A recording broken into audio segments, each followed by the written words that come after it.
The Project Gutenberg ebook of the Masque of the Red Death. This ebook is for the use of anyone anywhere in the United States and most other parts of the world at no cost and with almost no restrictions whatsoever. You may copy it, give it away or reuse it under the terms of the Project Gutenberg license included with this ebook or online at www.gutenberg.org. If you are not located in the United States, you will have to check the laws of the country where you are located before using this ebook. Title: The Masque of the Red Death. Author: Edgar Allan Poe. Release date: June 6, 2010. Ebook #1064. Most recently updated: October 18, 2020.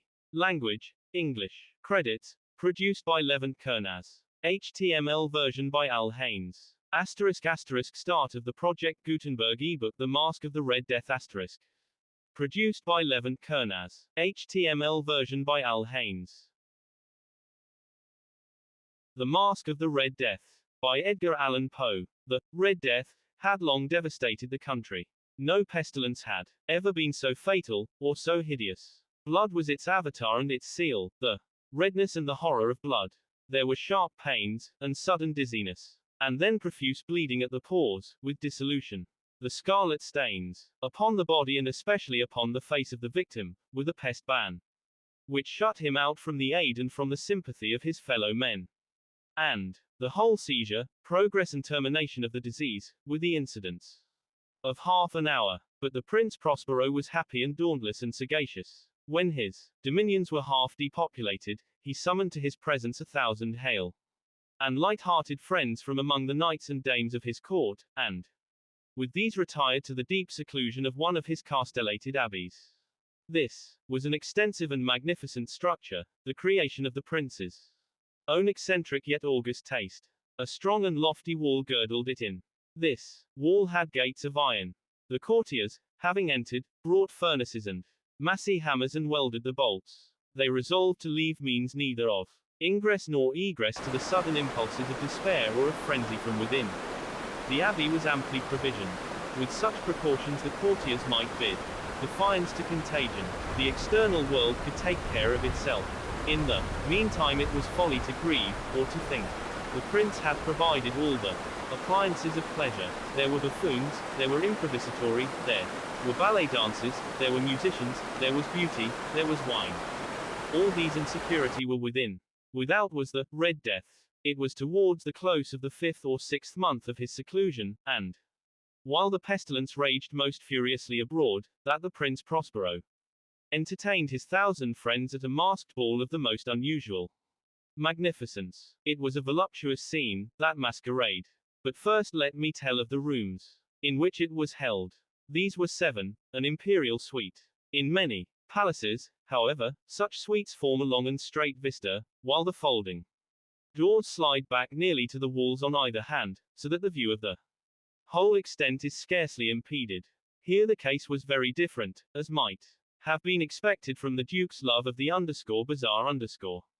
The apartments were so irregularly disposed that the vision embraced but little more than one at a time. There was a sharp turn at every 20 or 30 yards, and at each turn a novel effect.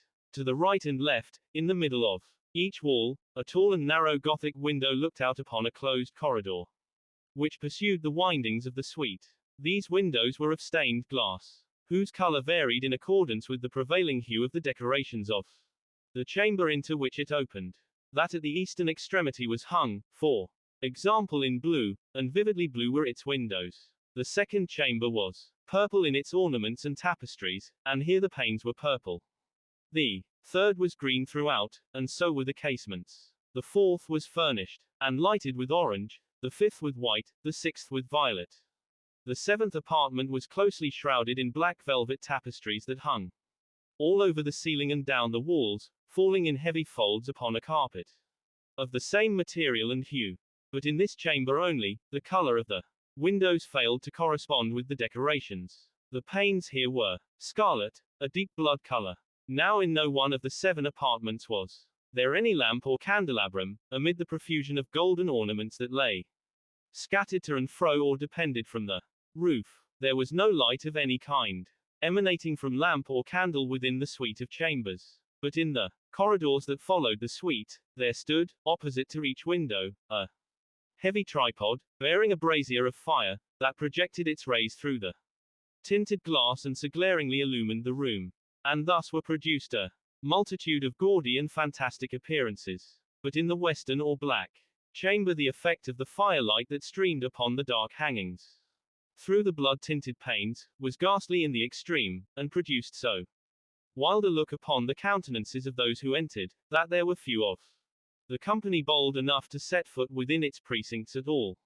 It was in this apartment, also, that there stood against the western wall, a gigantic clock of ebony. Its pendulum swung to and fro with a dull, heavy, monotonous clang, and when the minute hand made the circuit of the face, and the hour was to be stricken, there came from the brazen lungs of the clock a sound which was clear and loud and deep and exceedingly musical, but of so peculiar a note and emphasis that, at each lapse of an hour, the musicians of the orchestra were constrained to pause, momentarily, in their performance, to hearken to the sound, and thus the waltzes perforce ceased their evolutions. And there was a brief disconcert of the whole gay company, and, while the chimes of the clock yet rang, it was observed that the giddiest grew pale, and the more aged and sedate passed their hands over their brows as if in confused reverie or meditation. But when the echoes had fully ceased, a light laughter at once pervaded the assembly. The musicians looked at each other and smiled as if at their own nervousness and folly, and made whispering vows, each to the other, that the next chiming of the clock should produce in them no similar emotion. And then, after the lapse of 60 minutes, which embraced 3,600 seconds of the time that flies, there came yet another chiming of the clock, and then with the same disconcert and tremulousness and meditation as before. But, in spite of these things, it was a gay and magnificent revel. The tastes of the Duke were peculiar. He had a fine eye for colors and effects. He disregarded the decor of mere fashion. His plans were bold and fiery, and his conceptions glowed with barbaric luster. There are some who would have thought him mad. His followers felt that he was not. It was necessary to hear and see and touch him to be sure that he was not. He had directed, in great part, the movable embellishments of the 7 chambers, upon occasion of this great fate and it was his own guiding taste which had given character to the masqueraders. Be sure they were grotesque. There were much glare and glitter and piquancy and phantasm, much of what has been since seen in Hernani.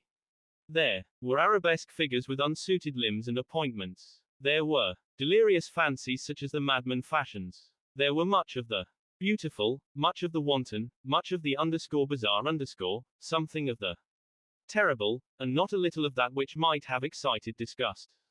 To and fro, in the 7 chambers there stalked, in fact, a multitude of dreams. And these, the dreams, wreathed in and about taking hue from the rooms, and causing the wild music of the orchestra to seem as the echo of their steps. And, anon, there strikes the ebony clock which stands in the hall of the velvet, and then, for a moment, all is still, and all is silent save the voice of the clock. The dreams are stiff frozen as they stand, but the echoes of the chime die away. They have endured but an instant, and a light, half-subdued laughter floats after them as they depart. And now again the music swells, and the dreams live, and writhe to and fro more merrily than ever, taking hue from the many tinted windows through which stream the rays from the tripods. But to the chamber which lies most westwardly of the 7, there are now none of the maskers who venture, for the night is waning away, and there flows a ruddier light through the blood-colored panes, and the blackness of the sable drapery appalls, and to him whose foot falls upon the sable carpet, there comes from the near clock of ebony a muffled peal more solemnly emphatic than any which reaches their ears who indulged in the more remote gaieties of the other apartments. But these other apartments were densely crowded, and in 'em beat feverishly the heart of life, and the revel went whirlingly on, until at length there commenced the sounding of midnight upon the clock. And then the music ceased, as I have told, and the evolutions of the waltzes were quieted, and there was an uneasy cessation of all things as before. But now there were 12 strokes to be sounded by the bell of the clock, and thus it happened, perhaps, that more of thought crept, with more of time, into the meditations of the thoughtful among those who reveled. And thus too, it happened, perhaps, that, before the last echoes of the last chime had utterly sunk into silence, there were many individuals in the crowd who had found leisure to become aware of the presence of a masked figure which had arrested the attention of no single individual before. And the rumor of this new presence having spread itself whisperingly around, there arose at length from the whole company a buzz, or murmur, expressive of disapprobation and surprise, then, finally, of terror, of horror, and of disgust. In an assembly of phantasms such as I have painted, it may well be supposed that no ordinary appearance could have excited such sensation. In truth, the masquerade license of the night was nearly unlimited, but the figure in question had out-Heroded Herod, and gone beyond the bounds of even the prince's indefinite decorum. There are chords in the hearts of the most reckless which cannot be touched without emotion. Even with the utterly lost, to whom life and death are equally jests, there are matters of which no jest can be made. The whole company, indeed, seemed now deeply to feel that in the costume and bearing of the stranger neither wit nor propriety existed. The figure was tall and gaunt, and shrouded from head to foot in the habiliments of the grave. The mask which concealed the visage was made so nearly to resemble the countenance of a stiffened corpse that the closest scrutiny must have had difficulty in detecting the cheat. And yet all this might have been endured, if not approved, by the mad revelers around. But the mummer had gone so far as to assume the type of the Red Death. His vesture was dabbled in blood and his broad brow, with all the features of the face, was besprinkled with the scarlet horror.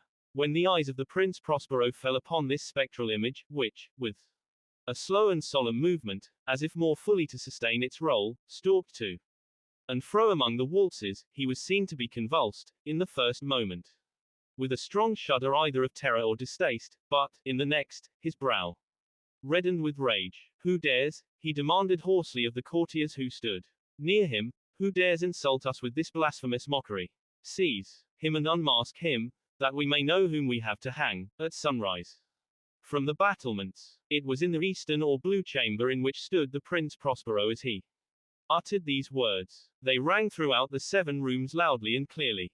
For the prince was a bold and robust man, and the music had become hushed at the waving of his hand. It was in the blue room where stood the prince, with a group of pale courtiers by his side. At first, as he spoke, there was a slight rushing movement of this group in the direction of the intruder, who at the moment was also near at hand, and now, with deliberate and stately step, made closer approach to the speaker. But from a certain nameless awe with which the mad assumptions of the mummer had inspired the whole party, there were found none who put forth hand to seize him, so that, unimpeded, he passed within a yard of the prince's person, and, while the vast assembly, as if with one impulse, shrank from the centers of the rooms to the walls, he made his way uninterruptedly, but with the same solemn and measured step which had distinguished him from the first, through the blue chamber to the purple, through the purple to the green, through the green to the orange, through this again to the white, and even thence to the violet, ere a decided movement had been made to arrest him. It was then, however, that the Prince Prospero, maddening with rage and the shame of his own momentary cowardice, rushed hurriedly through the 6 chambers, while none followed him on account of a deadly terror that had seized upon all. He bore aloft a drawn dagger, and had approached, in rapid impetuosity, to within 3 or 4 feet of the retreating figure, when the latter, having attained the extremity of the velvet apartment, turned suddenly and confronted his pursuer. There was a sharp cry, and the dagger dropped, gleaming upon the sable carpet, upon which, instantly afterwards, fell prostrate in death the Prince Prospero. Then, summoning the wild courage of despair, a throng of the revelers at once threw themselves into the black apartment, and, seizing the mummer, whose tall figure stood erect and motionless within the shadow of the ebony clock, gasped in unutterable horror at finding the grave cerements and corpse-like mask, which they handled with so violent a rudeness, untenanted by any tangible form. And now was acknowledged the presence of the Red Death. He had come like a thief in the night, and one by one dropped the revelers in the blood-bedewed halls of their revel, and died each in the despairing posture of his fall. And the life of the ebony clock went out with that of the last of the gay. And the flames of the tripods expired.